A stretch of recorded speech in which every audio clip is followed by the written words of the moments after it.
Bismillah, alhamdulillah, salatu wassalamu ala rasulullah sallallahu alaihi wasallam. Assalamu alaikum wa rahmatullahi wa barakatuh. My name is Tariq Khalid. I'd like to welcome to our program here at Sharjah TV. Getting closer to Allah, getting to know Allah, getting to know your Lord, your creator, your sustainer, the one who is aware and conscious of all things, the one who has created all things, that nothing happens without his knowledge. Nothing happens without his permission. That is essential for everyone to understand this and to gain this reality in his life before his death. Whether you're aware of it or not aware of it, our duty is to try to inform you, whatever your present condition may be, that by Allah's mercy and grace, it can change. No matter how bad it might be or how good it could be, that it could change. And we need to understand who is our Lord and worship him in the way that he has prescribed, not the way that we choose to. So we're talking about Dajjal, the Antichrist, who is coming in the last days. And this is to inform people who are misinformed. As we've mentioned before, there are many people, I've met people, they don't know about Dajjal. There are people that don't believe in him. Of course, there are people, they don't believe in Allah, they don't believe in the Creator, or they believe in other things. So we're informing the people who want to listen, so you can take steps to prepare yourself. It's up to you, but we're here to offer you. We'll open the doors. This will not be forever. We need to understand that the world that we're living in will change. In the last days, it will change very rapidly, not like we know today. We'll talk about that. And if a person is caught up in the mix without belief at that time, he will be in a very serious dilemma. And Abdullah bin Amr bin al-As said, the Prophet ﷺ said, Dajjal, the Antichrist, will appear in my ummah, and he will stay in the world for 40. I do not know whether this will be 40 days or 40 months or 40 years. Allah will then send the Prophet Jesus, Isa, alayhi salam, the son of Maryam. Isa will pursue him and slaughter him. Jesus, the son of Mary, will return. Yes, I'm saying this to our Christian brothers out there. Jesus is coming, yes, but I ask you a big question, and I'm telling you right here now, what is Jesus going to do when he returns? Because you have been misinformed, okay? And my suggestion is prepare yourself for this reality. I'll repeat it again, that Jesus, the son of Mary, will find the Antichrist and kill him when he returns. There's another hadith that talks, and it's very interesting, and we talk about this openly, because if you've never heard of it, we live in the Middle East. We're in the United Arab Emirates. So we know people from all over the Middle East by Allah's mercy and grace. And me being an American is great, it's fantastic. I know people from Philistine, from Jordan, you name it, from Syria, from Mecca, Medina, Iraq, all these different places that in America was something for me to dream about, as an example. And from all of the holy places and places that the prophets traveled, all the major prophets in Yemen and Egypt, all of the countries that they traveled out continuously for centuries. So it's very interesting. So this one hadith where the Prophet ﷺ narrated more or less that Jesus, the son of Mary, will descend on the wings of two angels in Damascus, the masjid in Damascus, and will come down onto the minaret, which is the tower at the masjid in Damascus. He will descend from the heavens in Damascus. It's very interesting why I'm saying this, because if you ever meet Syrian Christians, they are very proud of this hadith. It's, subhanAllah, that Jesus is going to come in Damascus, in our country, in Syria. They're very proud. And so it's very interesting that they would believe in this hadith, but they don't believe in Muhammad ﷺ as the Prophet of Allah. They don't believe in Islam. They don't correlate the two. They can't see that. They have been blinded by what has happened in their lives, in their history. But this is in the hadith. And the people of Damascus themselves generally are very proud of this. Just meet anyone from Damascus, they will tell you this. we're talking about the religious people of Damascus, of course. They will tell you, we're very proud of the fact that Jesus, is going to come. He's going to return in our city. So let's continue.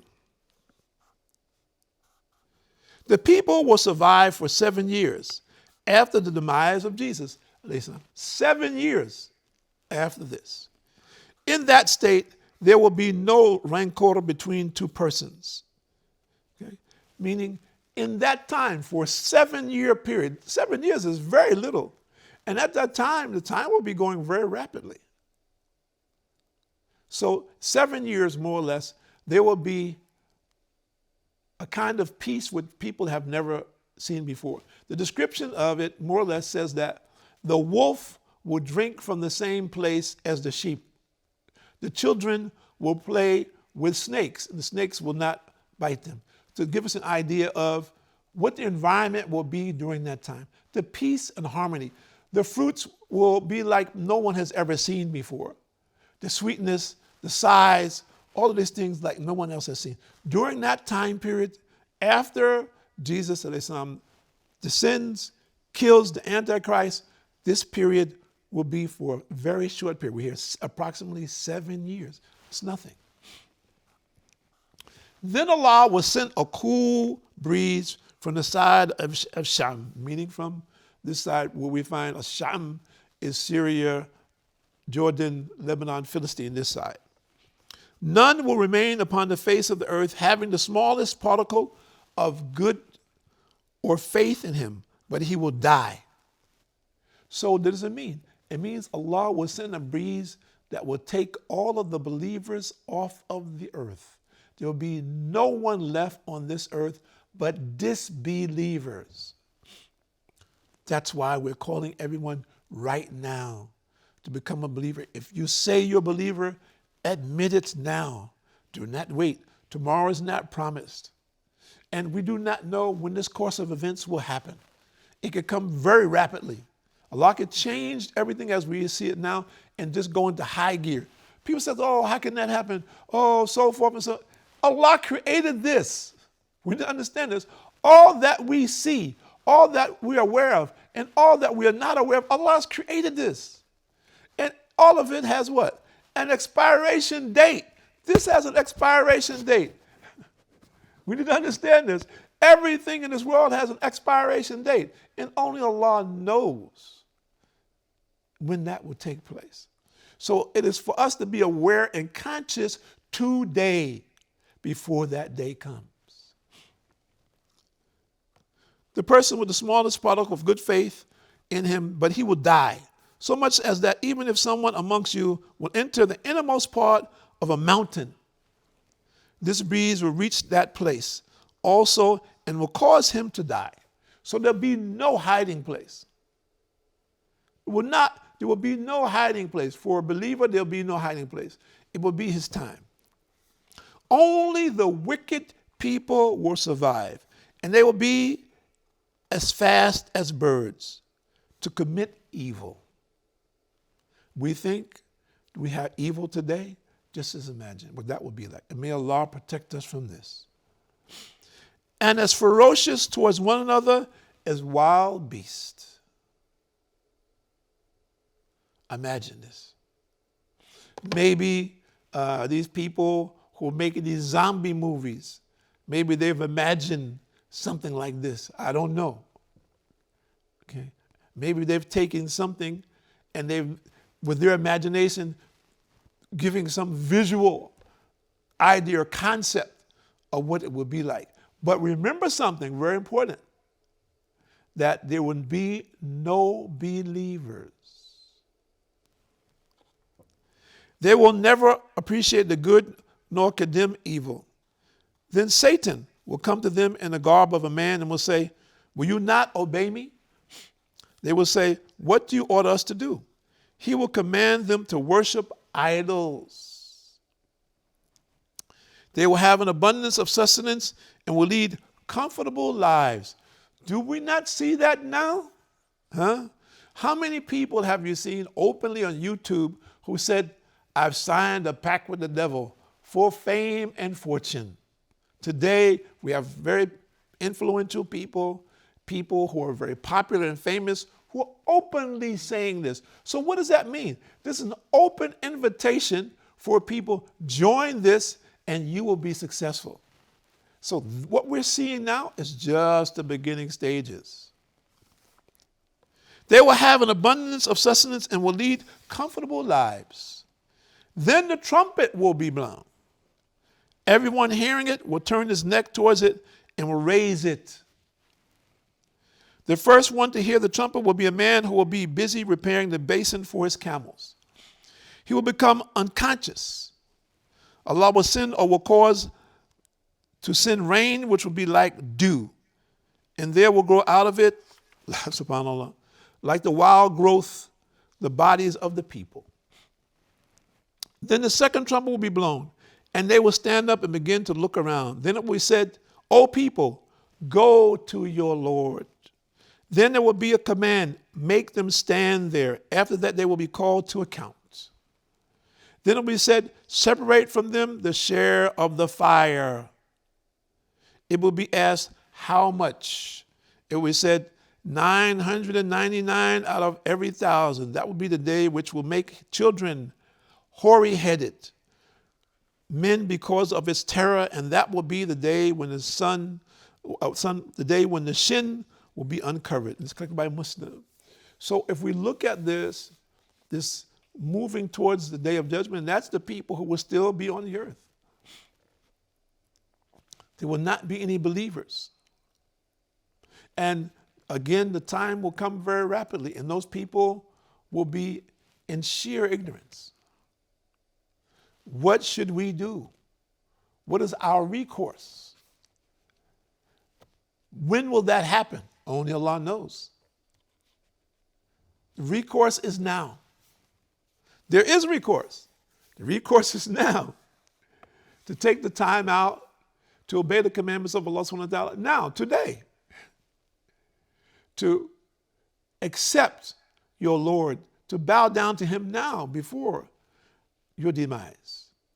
To believe that, yes, I'm going to leave this earth and I'm concerned about my condition. What will be my relationship with my Lord? What will be my condition when this all happens? Will I be among the people who the cool breeze comes and takes my soul away from this world? Or will I be among the people who are still living? Or let's just say my progeny. Which group will they be in? Would they be in a group of believers or a group of disbelievers? How am I raising my children today? What am I raising my children to believe in? These people that they're calling icons? These demigods? Is this who I'm raising my children to be like today? Or these are the people who have been chosen in front of me by others as an example of success? Are they truly the successful people? Are they the people who are pleasing to Allah? Are they the people who are calling others to obey and worship Allah? Are they the people who are using whatever they have to encourage people to obey Allah and to realize that whatever it is they have, it is by Allah's permission and by Allah's decree? We need to ask ourselves this. If these are our mentors, these are our present day role models, these are the people who are representing to our children as you should look at so-and-so. He or she is successful. Is that the real success? Is that the sustainable success? Is that the success that's going to get your children into paradise? Is that the success that generations to come that have your name will be considered among the people who worship and identify who their Lord is? What are we looking for? What are we doing? If we look at this world that we're in today, what is happening to us? And I'm saying first and foremost to the Muslims, look at our condition. If we are not concerned about the condition of humanity, then how can we look for the help of Allah? If we look down at another person because of his condition or whatever it is that he is facing or whatever it is that he's following, which is very, very far away from the truth, and we don't present that truth to him, then what good are we? Why did Allah give us the truth? To hold it like a private club? This is for us and for us only? Or those other people, they don't appreciate it, forget about them? How do we know? How will we ever know whose heart Allah will incline towards him? If we just speak a kind word, if we engage the people. So we're saying in conclusion, for everyone who's Muslim out there today, for the sake and salvation of your own soul first and foremost, try to take the time out to speak to and encourage someone else. It doesn't matter if the person is fighting. I see today on YouTube so many people abusive and fighting against Islam, screaming and howling against Islam. But Allah's changing their hearts. There was a man from Holland who insulted openly the Prophet ﷺ. He was complete enemy. Okay? SubhanAllah, Allah changed his heart. SubhanAllah, he became Muslim. He continued to beg Allah for forgiveness for this act. Who could imagine that? And we have many incidents like this. We have the people who fought. Khalid bin Walid, the sword of Allah, he killed the Muslims. Do people realize that? He fought against the Muslims. So if we look at this, what are we saying here? What is the message of Allah? The message of Allah is for everyone who wants it. Everyone who wants to change his life. I'm talking about the coming of the Antichrist because this will be the biggest test of all time for all of humanity and for the end of time. There will be no more time. Sure, many of us will die before that, so that would be our test. But that will be the conclusion for the people who are living. My name is Tariq Khalid. I'd like to thank you for joining us here at Sharjah TV on these programs talking about the greatness of Allah, how to come closer to Allah and prepare ourselves for the return with Allah that all of us will be faced with. Assalamu alaikum wa rahmatullahi wa barakatuh.